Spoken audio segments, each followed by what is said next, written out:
माँ दुर्गा एक्सप्रेस।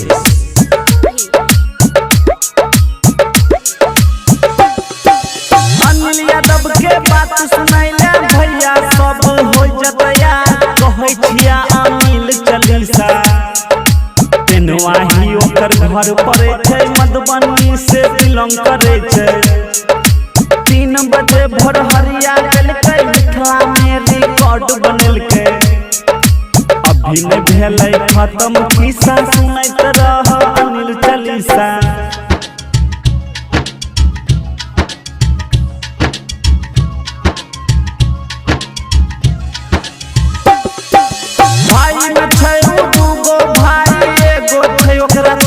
भाई दरभंगा में करे पढ़ाई मैथिली के बन गए स्टार सपना ओकर भेल सकार एक से एक गाना गेलकै झुम्मा के दुकान खोललकै अभी न भेल खत्म खिस्सा सुनैत रह अनिल चालीसा।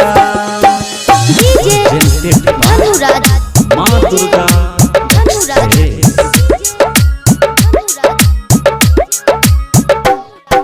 मैथिली को हो आगा बढ़ेलकै जनता में खूब नाम कमेलकै हर जिला में गाना बजेलकै परवीन यादव सपोर्ट करलकै सन्नी सागर गीत लिखलकै चैनल पर खूब मेहनत केलकै अनिल यादव के आगा बढ़ेलकै गाबि के सुनेलका चुन चुन खिस्सा खत्म भेला अनिल चालीसा।